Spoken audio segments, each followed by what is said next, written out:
पुणे अत्याचार प्रकरणातील आरोपी दत्तात्रय गाडे 70 तासांनंतर अटकेत। गुनाट गावातून ग्रामस्थांची दत्तात्रय गाडेला पकडून देण्यात मदत। आरोपी दत्तात्रय गाडेला पुणे पोलीस आज कोर्टात हजर करणार। गाडे सध्या पुण्यातील लष्कर पोलीस ठाण्याच्या कोठडीत पहाटेच ससून रुग्णालयात गाडेची वैद्यकीय चाचणी पूर्ण। अटक होताच आरोपीबद्दल अनेक धक्कादायक खुलासे। आरोपी स्वतःला पोलीस सांगून मुलींशी ओळख करायचा। याआधीही आरोपीकडून 2 तरुणींना आपल्या जाळ्यात अडकवण्याचा प्रयत्न। पुणे अत्याचार प्रकरणासंबंधीच्या गृहराज्यमंत्री योगेश कदमांच्या वक्तव्यानं वाद। स्वारगेटमधील घटना शांततेत घडली, योगेश कदमांचं वक्तव्य। गृहराज्यमंत्री म्हणजे दिव्यच, पुणे अत्याचार प्रकरणावरील योगेश कदमांच्या वक्तव्यानंतर संजय राऊतांचा निशाणा।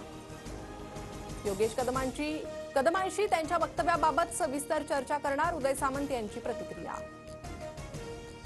बीडच्या कारागृहात वाल्मिक कराडला व्हीआयपी ट्रीटमेंट मिळत असल्याचा आरोप। देशमुख कुटुंबीय कारागृह प्रशासनाकडे सीसीटीव्ही फुटेज मागणार। जेलमधील कर्मचारी सहकार्य करत असल्याचाही आरोप।